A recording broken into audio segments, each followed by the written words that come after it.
கருத்தரிப்பதில் பிரச்சனையா? நோவா IVF இன் இந்த festive சீசனை பயன்படுத்தி ரூபாய் 15,000 வரை ஸ்பெஷல் ஆஃபராக பெற்றிடுங்கள். Welcome to imperfect show finance. இன்னைக்கு பங்கு சந்தையில நிப்டி 375 புள்ளிகள் உயர்ந்து 25,790.95 புள்ளிகள்ல முடிஞ்சிருக்கு. அதே மாதிரி சென்செக்ஸ் 1359.52 புள்ளிகள் உயர்ந்து 84,544.31 முடிஞ்சிருக்கு. இன்னும் பங்குச்சந்தை சார்ந்த பல செய்திகள் இருக்கு. நம்ம நாகப்பன் சார்கிட்ட கேட்கலாம். சார் வணக்கம், எப்படி இருக்கீங்க? நல்லா இருக்கேன் வெங்கடேஷ், நீங்க எப்படி இருக்கீங்க? நல்லா இருக்கேன் சார். சார் இன்னைக்கு மார்க்கெட்டோடைய இந்த வீக்கெண்டு எப்படி இருந்துச்சு சார் இன்னைக்கு மார்க்கெட்? மார்க்கெட் ரொம்ப எக்ஸ்ட்ரீம்லி ஒரு புல்லிஷா இருந்தது. ரொம்ப அது நடுவில் ஒரு சின்ன வாலட்டிலிட்டி இருந்ததை பத்தி சொல்றேன். பட் மொத்தமாக பார்க்கும் பொழுது இன்னைக்கு நிப்டி ஒரு 300 பாயிண்ட்டுக்கு மேல ஏறி இருந்தது. அதே மாதிரி சென்செக்ஸ் 1300 பாயிண்ட்டுக்கு மேலதான் ஏறி முடிவடைஞ்சிருக்கு.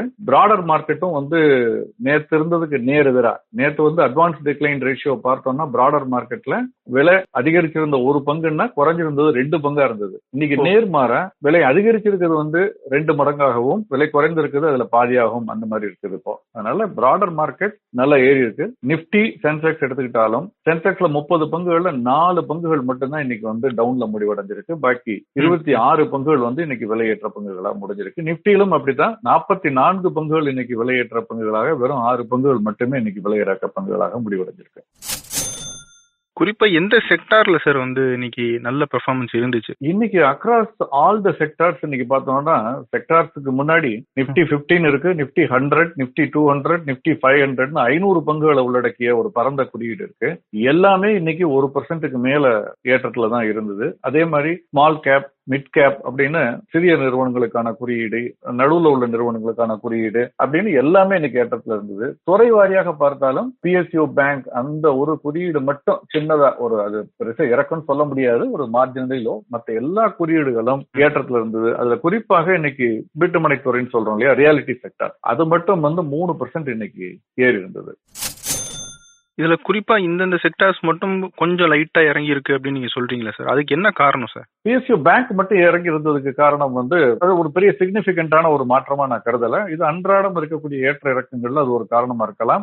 ஏன் ஏர்லைன் நம்ம சிந்திக்கலாம். ஏன்னா எல்லாமே ஏறி இருக்க பொழுது இது மட்டும் அவ்வளவு ஏறே அப்படின்னா அது ஆல்ரெடி ஒரு புள்ளி பிரைஸ்ன்னு சொல்லுவோம். அந்த மாதிரி ஏற்கனவே அதோடைய ரேலி ஹைல இருந்ததுனால இன்னைக்கு அது ஒரு வேலை இல்லாம இருக்கலாம். இன்னைக்கு அட்டென்ஷன் அது மேல இல்லாம இருக்கலாம். Okay sir. இப்போ அதுல நம்ம செக்டார்ஸா பேசணும், ஸ்டாக்ஸா இன்னைக்கு பர்டிகுலரா இது நல்லா பெர்ஃபார்ம் பண்ணிருக்கு அப்படின்னா எதாவது சொல்லலாம் சார்? இப்போ ரியாலிட்டியில எடுத்துக்கிட்டீங்கன்னா பீனிக்ஸ் லிமிடெட்னு ஒரு பங்கு இருக்கு, 9% ஏறி இருந்தது.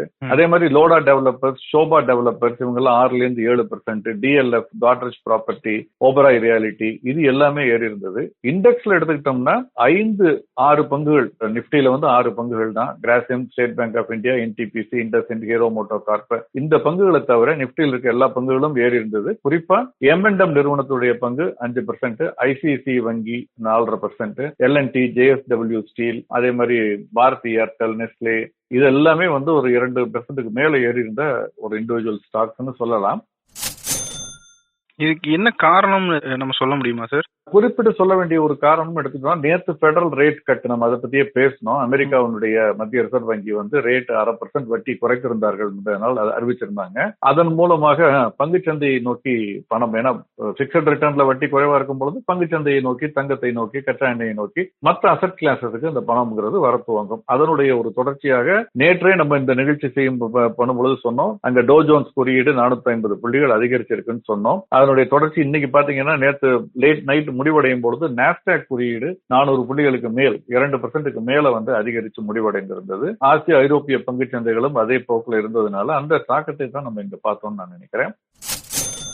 இந்த ஃபெட் ரேட் கட் பண்ணதுக்கு அப்புறமா கோல்டு சில்வருடைய பிரைசிங் என்னவாகும் அப்படின்னு சொல்லிட்டு பொதுமக்கள் மத்தியில ஒரு பெரிய ஒரு ஆர்வம் எழுந்துச்சு. அது எப்படி இருக்கு சார்? இன்னும் எப்படி போகும்? அது நான் சொன்ன மாதிரி ரேட் கட் நடக்கும் பொழுது அந்த ரேட் கட் பாதிக்கப்படுறது பிக்சட் ரிட்டர்ன் இன்ஸ்ட்ருமெண்ட்ஸ், அதுல இருந்து பணம் மத்ததுக்கு போகும். அப்படி போகும் பொழுது தங்கம், வெள்ளி, கச்சா எண்ணெய் உள்ளிட்ட விலை வரும். அந்த விதத்துல பார்க்கும் பொழுது இன்னைக்கு தங்கம் மற்றும் வெள்ளியினுடைய விலை திரும்பவும், குறிப்பா தங்கம் இந்த ஆண்டு தொடாத ஒரு உச்சத்தை, இதுவரைக்கும் தொடாத ஒரு உச்சத்தை திரும்பவும் இன்னைக்கு தொட்டிருக்கு. சர்வே சர்வதேச சந்தையில $2,600 தாண்டி $2,640 அப்படிங்கிற அளவுல வந்து இன்னைக்கு மட்டும் ஒரு $25-30 ஏறி 1% சொல்லலாம் ஏறி வணிகம் நடந்துகிட்டு இருக்கு. தங்கத்தினுடைய விலை ஒரே நாள்ல 1% மேல ஏறுறதெல்லாம் ரொம்ப குறைவான நாட்கள்ல தான் இருக்கு ஒரு ஆண்டுல. அது மாதிரி ஒரு நாள் இன்று. வெள்ளியினுடைய விலையும் அதே மாதிரி கிட்டத்தட்ட 1% கிட்ட ஏறி இருக்கு. 31.65 $31.70 நடந்துகிட்டு இருக்கு. 32ங்கிறது டெக்னிக்கல் ரெசிஸ்டன்ஸ். அதை தாண்டினா அங்கிருந்து ஒரு 25% ஏறுவதற்கான வாய்ப்பு அடுத்த 2 ஆண்டுகள்ல இருக்குன்னு சொல்றாங்க. அதனால தங்கம் மற்றும் வெள்ளியினுடைய விலை இதுல ஒரு குறிப்பிட்ட ஒரு விஷயம் சொல்லணும். தங்கம் வெள்ளியினுடைய விலை வந்து பொதுவாக அதிகரிப்பதற்கு 2 காரணம். ஒன்று, சர்வதேச சந்தையில் தங்கம் வெள்ளியினுடைய விலை அதிகரிப்பது. 2வது, ரூபாய்க்கு நிகரான டாலருடைய மதிப்பு உயர்வது. இப்படி உயரும் பொழுது நமக்கு இங்க உள்ளூர் சந்தையில தங்கத்தினுடைய விலை கூடும். ஏன்னா நம்ம அதிக விலை கொடுத்து டாலரை வாங்குறதுனால அதுவும் பில்டின்னா இங்க வரும் விலையில, தங்கத்தோட விலையில. இன்னைக்கு ஆச்சரியமான ஒரு விஷயம், டாலருடைய மதிப்பு வந்து குறைந்திருக்கிறது. இதே வாரத்தில் இது 2வது முறை நிகழ்கிறது. டாலருடைய மதிப்பு குறைந்திருக்கிறது. அந்த குறைந்திருக்கக்கூடிய ஒரு சூழல்ல அந்த டேட்ல வந்து தங்கத்தினுடைய விலை அதிகரிச்சிருக்கு அப்படிங்கிறது வந்து டபுள் 2 மடங்கு அப்படின்னு நம்ம எடுத்துக்கணும். அதாவது நிஜமாவே ஒரு டிமாண்ட் அதிகரிச்சிருக்கு அப்படிங்கிற அளவுல நம்ம எடுத்துக்கணும். இப்போ இது வந்து கோல்டு சில்வரோ இதுல வந்து முதலீடு பண்றதுக்கான சரியான நேரம் நம்ம சொல்லலாமா சார்? இதை தங்கம் வெள்ளியை பொறுத்த வரைக்கும் வந்து டைமிங் பார்த்து முதலீடு பண்ணக்கூடாது. தேவைப்படுறவங்க அப்பவே வாங்கிடணும், ஒரு திருமணத்திற்கோ இல்ல நம்ம அணிவதற்கோ வேணுங்கிறவங்க. பட் முதலீடுன்னு பார்க்கும் பொழுது அது ஒரு எஸ்ஐபி மாதிரி, சிஸ்டமேட்டிக் இன்வெஸ்ட்மெண்ட் பிளான் மாதிரி மாதம் ஒரு தொகையை எடுத்து வச்சு சாவரின் கோல்டு பாண்ட்லயோ அல்லது ஒரு கோல்டு ETF எக்ஸ்சேஞ்ச் ட்ரேடட் ஃபண்ட்லயோ இன்வெஸ்ட் பண்ணலாம். அப்புறம் நமக்கு தேவைப்படும் பொழுது, தங்கம் தேவைப்படும் பொழுது அந்த ETF வித்து பணத்தை எடுத்து அந்த வச்சு நம்ம வேணுங்கிற அளவுக்கு வேணுங்கிற டிசைன்ல அன்னைக்கு இருக்கக்கூடிய ஒரு மாடர்ன் டிசைன்ஸ்ல நம்ம வேணுங்கிறத நம்ம வாங்கிக்கலாம். அதுதான் வந்து முறையாக இருக்கும். அல்லது தங்கத்தினுடைய லாபத்தை பதிவு செய்து பணத்தை முதலீடாக மாற்றிக்கலாம். அதுதான் சரியான விதமாக இருக்கும். சார், நம்ம கச்சா எண்ணெய் பத்தி பேசிட்டு இருந்தோம் சார். கச்சா எண்ணெயுடைய விலை வந்து எப்படி இருக்குன்னு நீங்க கணிக்கிறீங்க சார்? ஏன்னா இங்க வந்து நம்ம காமன் பீப்புள் என்ன நினைக்கிறாங்க, இவங்க எப்போ பெட்ரோல் டீசல் விலை குறையும் அப்படின்ற ஒரு எதிர்பார்ப்பு இருக்கு. ஸோ அதுக்கான அந்த ஒரு முகாந்திரம் வந்து ஏற்படுமா ஃபியூச்சர்ல? இல்ல, இது வந்து நிச்சயமா ஒரு நியாயமான எதிர்பார்ப்பு. ஏன்னா கச்சா எண்ணெயுடைய ஏறும் பொழுது உடனே அதை எவ்வளவு சீக்கிரம் முடியுமோ அதிகரிச்சாங்க. முன்னால அந்த மாதிரி நடக்கல, அதற்கு பிறகு அது மாதிரி அதிகரிக்க ஆரம்பிச்சாங்க. பட் இறங்கும் பொழுது அதே அளவுக்கு இறக்குறாங்க, பட் அதே அளவுக்கு இறக்கலையோ அப்படிங்கிற ஒரு எண்ணம் பரவலாக இருக்கு. இதுல இருக்கக்கூடிய நடைமுறை சிக்கல் சொல்றேன். சென்ற வாரம் நம்ம பேசும்பொழுது அதுக்கு முந்தைய வாரம் $76 இருந்தது. சென்ற வார கடைசியில பார்த்தா $65 வந்தது. 15% மேல விழுந்திருந்தது. இப்ப திரும்ப இன்னைக்கு பாத்தீங்கன்னா $71. இந்த வார துவக்கத்துல இருந்தது போல கிட்டத்தட்ட 8% 9% ஏறிடுச்சு. இவ்வளவு வாலட்டிலிட்டி இருக்கக்கூடிய ஒரு பொருளா இருக்கிறதுனால இது ஒரு நாள் குறைஞ்சதுன்னு நினைச்சு விலையை குறைக்கிறதோ, ஒரு நாள் ஏறுதுன்னு நினைச்சு விலையை ஏற்றுறதுங்கிறது செய்யாம இருக்கு. இது வந்து தொழில் செய்பவர்களுக்கு, உற்பத்தியில சரக்கு போக்குவரத்துல இருக்கவங்களுக்கு ஒரு கன்ஃபியூஷன் உண்டாக்கும். இப்ப கூட டெய்லி மாத்துறாங்க பிரைஸ், பட் அது மாடரேட்டா தான் மாத்துறாங்க. இதே அளவுக்கு 10% 8% மாத்தினா தொழில் தாங்காது. அதனால இதை மாடரேட் பண்ணி தான் பண்ணணும். அதை வந்து எப்படி ஏத்துறமோ அந்த மாதிரி இறக்குறப்பவும் வந்து ஏதோ ஒரு பெனிஃபிட் இருக்க மாதிரி பண்ணணும்னு நான் நினைக்கிறேன். இன்னைக்கு பாத்தீங்கன்னா கச்சா எண்ணெயுடைய விலை வந்து $71. அதை ஒட்டி வணிகம் நடந்துகிட்டு இருக்கு. பெரிய மாற்றங்கள், ஏன்னா நேற்றே இது ஏறிடுச்சு கச்சா எண்ணெயுடைய விலை. அதை விலையை ஒட்டி தான் இன்னைக்கு வணிகம் நடக்குது. கொஞ்சம் சின்ன இறக்கத்துல உள்ளூர் சந்தையிலும் ஒரு 6% இறக்கத்துல $6,000 மேல இருந்தது. MCX சந்தையில இன்னைக்கு $5,900 அருகாமையில் வணிகம் நடந்துகிட்டு இருக்கு. சார், இப்போ நம்ம இந்த ஐபிஓ பார்த்தோம்னா ஆனந்த் ரதி அப்படிங்கிற புரோக்கிங் ஃபேம் வந்து ஐபிஓ அனௌன்ஸ் பண்றதா வந்து பிளான் பண்ணிட்டு இருக்கதா சொல்றாங்க. இவங்க ஆல்ரெடி ஒரு புரோக்கிங் ஃபேம், இவங்க எப்படி ஐபிஓ வந்து விடுறேன்னு சொல்றாங்க? இதுக்கு பின்னாடி என்ன பிளான் சார்? அது இதுக்கு முன்னாலேயே வந்து இந்த மாதிரி சில புரோக்கிங் ஃபேம்ஸ் வந்து ஐபிஓ வந்து அது பங்குச்சந்தையில லிஸ்ட் ஆகி ட்ரேட் ஆகிட்டு இருக்குது. ஃபர்ஸ்ட் மேஜர் புரோக்கரேஜ்ன்றதுன்னா ஏஞ்சல் ஒன்னுங்கிறது வந்தது. அந்த மாதிரி அதுக்கப்புறம் ஒரு சிலர் வந்திருக்காங்க. இன்னைக்கு வந்து புரோக்கிங் பிசினஸ்ங்கிறது ஒரு மாதிரி டெக்னாலஜி ஓரியன்டா போயிடுச்சு, ஃபின்டெக் பிசினஸ் போயிடுச்சு. அதுல வந்து இந்த மாதிரி ஹைபிரிட்டா traditional broking and technology fintech ஓரியன்டாவும் பண்ணக்கூடிய ஃபர்ம்ஸ்ல இது ஒண்ணு. சோ இந்த மாதிரி ஃபர்ம்ஸ் எல்லாம் ஏன் நம்ம நிறைய வருமானம் வருது, தொடர்ந்து இந்த பிசினஸ் நல்லா இருக்குது, அப்ப நம்ம இதை எக்ஸ்பேண்ட் பண்ணி டெக்னாலஜியில் இன்வெஸ்ட் பண்றதுக்கு ஏன் ஃபைனான்ஸ் ரைஸ் பண்ணக்கூடாதுன்னு நினைக்கலாம். அல்லது ப்ரொமோட்டர்ஸ் அவங்களுடைய ஸ்டேக்ல ஒரு பார்ட்டை பப்ளிக்ட கொடுத்து டீரிஸ்க் பண்ணிக்க நினைக்கலாம். ஏன்னா 1000 கோடி தேவைப்படுற அளவுக்கு ஒரு ஸ்டாக் புரோக்கிங் ஃபர்முக்கு வந்து ரெக்குயர்மெண்ட் இருக்காங்கிறது ஐ டவுட் இட். பட் அவங்க அந்த மாதிரி பண்ண போறதா சொல்லியிருக்காங்க. அவங்களுடைய எதிர்கால திட்டங்கள் என்ன அப்படிங்கறத அவங்க சொன்னாங்கன்னா அதை பொறுத்து நம்ம அதனுடைய வயபிலிட்டி எப்படி இருக்கும், அது நல்லா இருக்குமா இல்லையாங்கிறத நம்ம பேசலாம். பட் ஆனா ஒரு புரோக்கிங் ஃபர்ம் பப்ளிக் இஷ்யூ போறதுங்கிறது இது முதல் தடவை இல்ல. இது நடக்கிறது வந்து நல்லதுதான். மேலும் அவங்களுடைய செயல்பாடுகள் பத்தி ஒரு வெளிப்படைத்தன்மை வரும், ஒரு ஓப்பன்னஸ், ஒரு டிரான்ஸ்பரன்சி வரும். அந்த அளவுக்கு இது நல்லது. பட் 1000 கோடி தேவையா அப்படி அவங்க சொல்லியிருக்கபடி அப்படிங்கறது நம்ம பார்க்கணும். இன்னொரு பக்கம் FTSE இண்டெக்ஸ்ல வந்து நிறைய சேஞ்சஸ் வருது அப்படின்னு சொல்றாங்க. அதனால இந்தியாவுக்கு நல்லதா கெட்டதா சார்? ஃபர்ஸ்ட் இந்த FTSE அப்படின்னா என்ன, அப்படின்றதையும் கொஞ்சம் சொல்லுங்க சார். இப்ப நமக்கு சென்செக்ஸ்ங்கிறது சென்சிட்டிவ் இண்டெக்ஸ்ங்கிறது தான் பிஎஸ்சியினுடைய சென்செக்ஸ் சொல்றோம். சென்சிட்டிவ் இண்டெக்ஸ்ங்கிறதுடைய சுருக்கம்.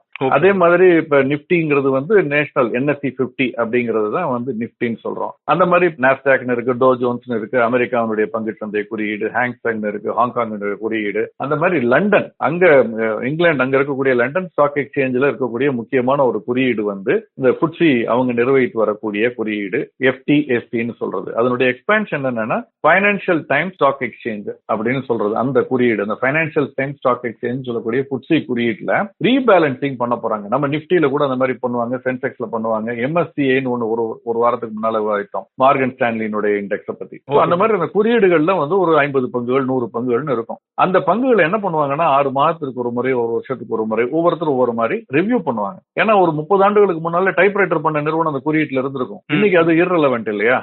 பேஜர் பண்ற நிறுவனம் இருக்கும், இன்னைக்கு பேஜர் இரலவென்ட். சோ அந்த மாதிரி அதை ரிவ்யூ பண்ணி ரீபேலன்ஸ் பண்ணிக்கிட்டே இருப்பாங்க. அந்த மாதிரி இந்த FTSE இண்டெக்ஸ் வந்து அதுல குறிப்பாக 2 இண்டெக்ஸ், FTSE ஆல் வேர்ல்டுன்னு ஒரு இண்டெக்ஸ் இருக்கு, FTSE ஆல் கேப்னு மல்டி கேப், அதாவது ஸ்மால் கேப் லார்ஜ் கேப் அப்படின்னு இண்டெக்ஸ் இருக்கு. இந்த 2 இண்டெக்ஸையும் ரீஸ்ட்ரக்சர் பண்ணி கிட்டத்தட்ட ஒரு 13 பங்குகள் அதுல வந்து உள்ள சேர்க்க போறதா சொல்றாங்க. அதுல குறிப்பாக இந்தியாவில இருந்து KEI industry, IRB infrastructure, Cochin shipyard, இந்த மாதிரி பங்குகள் சொல்லப்படுகிறது. இதனுடைய முழு விவரம் இனிமேல் தான் எனி டைம் வரலாம். அது மாதிரி சேர்க்கும் பொழுது என்ன ஆகும்னா இதனுடைய தாக்கம் எப்படி இருக்கும்னா இந்தியாவில் அல்லது இந்த பங்குகள் மீது எப்படி இருக்கும்னா அந்த இண்டெக்ஸ்ல இருந்து வெளியே போற பங்குகளை விற்பாங்க. ஏன்னா இந்த இண்டெக்ஸ்ல முதலீடு செய்யக்கூடிய முதலீட்டாளர்கள் இருப்பாங்க. இந்த இண்டெக்ஸ்ல 100 பங்குகள் இருக்கு, நான் கொடுக்குற 100 ரூபாயை ஒரு பங்குக்கு 1 ரூபாய்னு பிரிச்சு போடுங்கன்னு. அதுல இருந்து ஒரு 8 பங்கோ 10 பங்கோ 13 பங்கோ போகும்பொழுது அதை வித்துட்டு அதுல வரக்கூடிய 13 பங்குகள் எது இருக்கோ அதை வாங்குவாங்க. அப்ப என்ன ஆகும்னா இந்த மாதிரி இந்தியாவில் இருக்கக்கூடிய இத்தனை பங்குகள் சேர்க்கப்படுது அந்த குறியீட்டுல குளோபல் இண்டெக்ஸ்லன்னா அப்ப இந்தியாவில் இருக்கக்கூடிய அந்த நிறுவனங்களுடைய பங்குகள்ல முதலீடு செய்வதற்கு இந்தியாவை நோக்கி பணம் வரும். அப்ப அந்த மாதிரியான பணம் வந்து கிட்டத்தட்ட $1 பில்லியன் அளவுக்கு இந்தியாவுக்கு வரலாம் அப்படின்னு ஒரு எஸ்டிமேட் வந்து சொல்லப்பட்டிருக்கு. அது நிஜமாவே நடந்தால் அதுல ஒரு இந்த தொகையை நம்ம குறிப்பிட்டு சொல்ல முடியாது. பட் கணிசமான இன்புட்ங்கிறது இந்திய பங்கு சந்தைக்குள் இந்த பங்குகள் மூலமாக வருவதற்கு வாய்ப்புகள் மிக அதிகம். சோ இது வந்து ஒரு இண்டெக்ஸுக்கு ஒரு பூஸ்டா இருக்கும்னு நான் நினைக்கிறேன். சார் இன்னைக்கு வந்து மார்க்கெட் முடிஞ்சிருச்சு. அடுத்த வர வீக்ல நம்ம என்ன எதிர்பார்க்கலாம் சார்?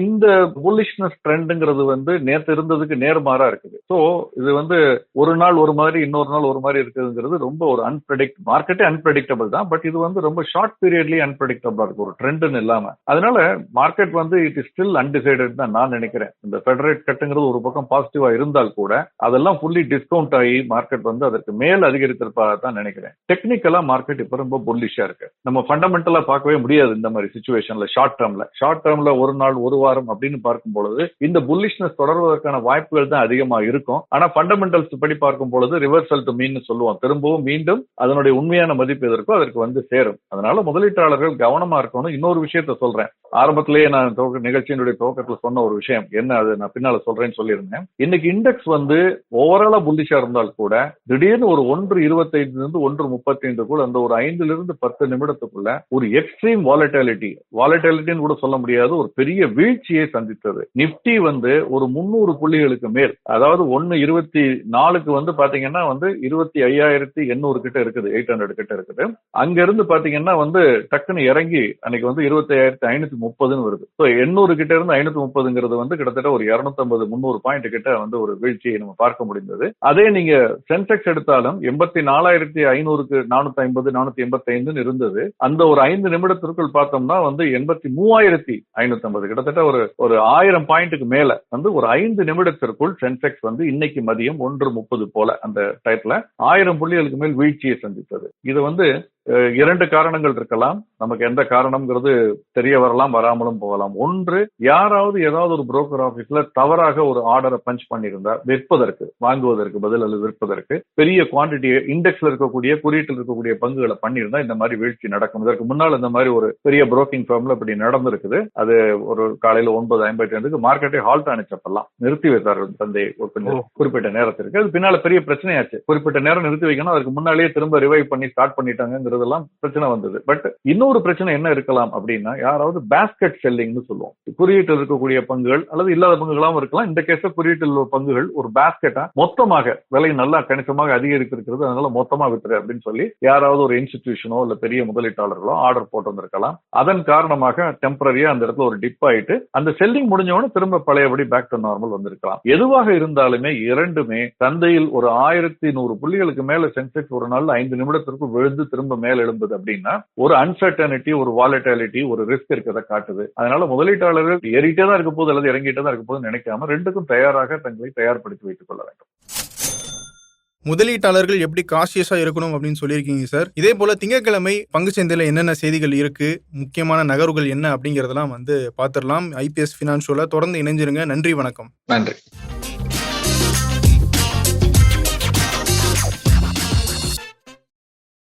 ஒரு வருடமாக கருத்தரிக்க முயற்சி செய்தும் இன்னும் கருத்தரிக்கவில்லையா? நோவா ஐவிஎஃப்-இன் இந்த ஃபெஸ்டிவ் சீசனை பயன்படுத்தி registration, consultant, ultrasound, semen analysis முதலான மொத்த சேவைகளுக்கு ரூபாய் 15,000 வரை ஸ்பெஷல் ஆஃபராக பெற்றிடுங்கள்.